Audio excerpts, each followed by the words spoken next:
Hi folks, I hope y'all are doing well.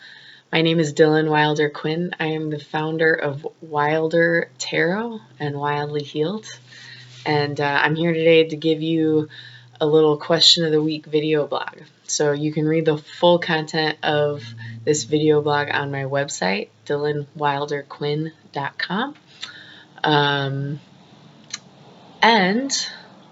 I also just wanted to give you a video instead because let's be real, we don't like reading that much anymore. So the question of the week is, what is the best thing we should be doing to heal ourselves right now?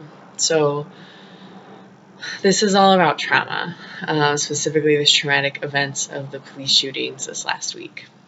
Trauma etches deep into our bodies, so does healing. Where there's been deep pain, there will also be deep joy. Where we have bled, we will weep with the healing that has pumped its way into our hearts. This has been a traumatic week for our Black and Brown family in the U.S. and an awakening and reawakening for our white siblings. The fight or flight parts of our brains are firing more often and more strongly than before, and we need to take some time to calm down those neurons and heal as we figure out what our next steps are. So how do we move forward from here, and what can we do to heal from this week of trauma and upheaval? And I just want to honor the fact that this is just continued trauma that's been going on for a very long time, whether it's been covered by the media or not. So this tarot reading this week is all about answering that question. What is the best thing we can be doing this week to heal ourselves? So the reading this week, which I can't really show y'all but I will lift up each card as we go through it. But the reading this week is filled with upright, powerful cards, all in the mid-range of the tarot deck. It's saying that now is the time to heal. We're amidst the deep upheaval currently, and thus we must also dive into the deep healing. This is not a return to status quo healing.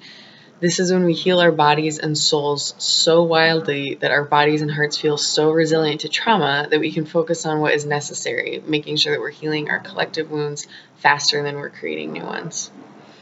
So the first card that we'll look at is the Strength card. Strength showed up in the position of our current status, showing us what's going on now, and it showed up, as you can see, reversed. Strength is our balance card, our mental and emotional stability card. And when it's reversed, it means just the opposite. We're in a place of mental and emotional upheaval. Many of us are beyond the ability to cope with this upheaval with the current coping mechanisms we already use. And some of this pain is so strong that it's being driven by our subconscious, not our conscious selves.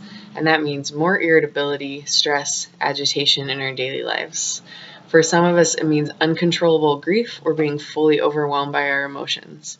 We're reactive, we're grieving, we're tired. We're hurtful to our loved ones when we don't mean to be. We're angry at many situations in the world, but we often let it out on the people we love the most. So that's currently where we're at. Let's see what the rest of the cards have to say about our healing. So the second card that came up is the Queen of Wands. It came up upright.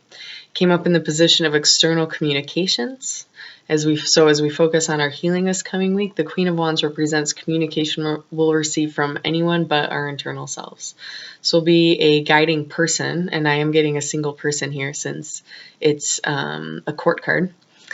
And it'll be a guiding person that you should be on the lookout for as you figure out how to best heal your inner pain. So the wands are a motivation suit, they're an energy suit, and the queen is benevolent and admired when she's in this upright position. She's nurturing, encouraging, supportive. She's great to have around. The Queen of Wands specifically is a self-made person who's a natural leader, a teacher, a self-assured person who easily inspires others. We may often when we see a queen or a king, we apply a gender to them, like female or male. That's not actually the case. It can be a person with strong traditional feminine energy, like nurturing, nourishment, or even a mama bear mentality. But even then, constantly our definition of what feminine energy is constantly shifting in our society, and we need to recognize that this isn't actually necessarily attached to a gender. So take a look around you now. Who is talking about healing right now? Who inspires you? Check your Facebook feed, and I'm not kidding about this, and see who is talking about spending time grieving, feeling full emotions, getting together in community, and healing together. This is the person to get in touch with, to follow, whose events you should be signing up for. So the third card to come up for us today was death. And it's the position, it shows up in the position of our biggest challenge we'll be facing this coming week. And just the name of this card falls into this truth as a heavy weight in my stomach, a sharp pain in the back of my throat. The death card doesn't just mean its namesake. It also means an end to patterns, a natural release of old patterns to make way for new ones. It's a breaking free. And while that sounds liberating, in the case of police shootings of Black folks, our cycles and patterns are our chains, and these chains are hard to break free from. White folks, listen up. If we want to truly align ourselves with Black folks and shout Black Lives Matter from the truest place in our bodies, we must break the patterns that we have been holding in our bodies for generations, especially those that are so ingrained that we don't know about them. We're sick of the pain and grief of hearing about another Black life lost to racism and police violence. We must work on healing that pain and grief through learning from and supporting Black folks that are already doing this work and have been for years, for decades. We need to break free from old patterns of how we react to police violence against people of color and loudly back up the wishes and demands of Black organizers. So your death card is a call to find a Black-led organization in your community or a national one and back it, and loudly.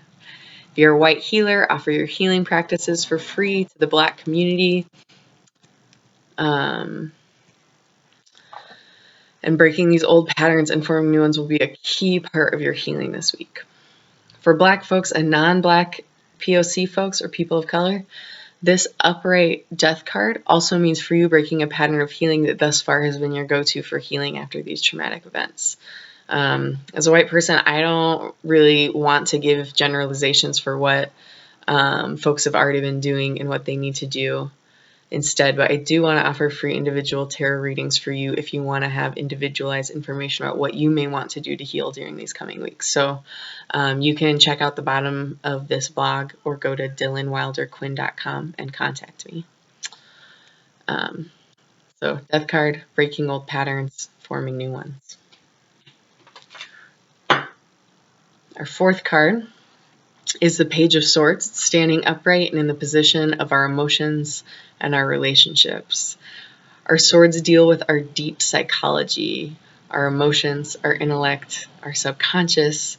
It's the home of our nightmares. It's also the home of our dreams. The Page of Swords is our inquisitor. They are curious. They're evaluating, they're critiquing the situation around them. They're constantly asking questions and asking how to do things better. The Page of Swords is a person in your life, and again, it's a single person because this is a court card, who is questioning the status quo in a constructive way. Keywords constructive. They want to figure out what is next. If they're white, they want to listen to the Black and brown folks who are organizing for Black lives already and figure out how to spread that movement to their white community. If they're people of color, they're finding new ways to heal the Black and brown community and spreading those healing modalities to their greater community.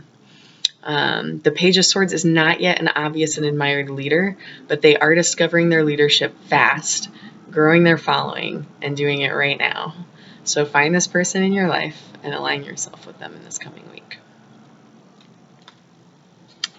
So our final card focuses on outcomes and lessons of spirit. And the Five of Pentacles upright came up for this. Fives are the most challenging of the numeric cards, and Pentacles are our longevity and stability suit. This once again shows us that this week will again be a week of upheaval, of breaking old patterns. And the Five of Pentacles specifically has to do with asking for help and learning to receive. I mean, truly receive help from your community. It is a humbling card, and I can't go it alone card, and often has to do with raw feelings, hopelessness, loss.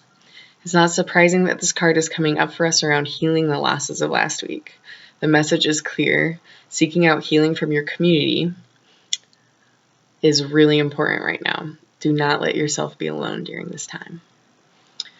So, upheavals are the time of rapid changes, increased senses of alarm and threat. They're also an opportunity for rapid and immense healing. Take time this week to fully feel your feelings, grieve and rage in community with others, and break free from old patterns for healing from these tragic events and create new patterns. Seek out a person who's inspiring, nurturing, and sure of themselves, who is actively talking about healing from these tragedies, and get involved with their work. Also, seek out a person who is not yet a strong leader in your community but is showing leadership now, and discussing and looking for alternatives to the status quo, and get involved in their work as well.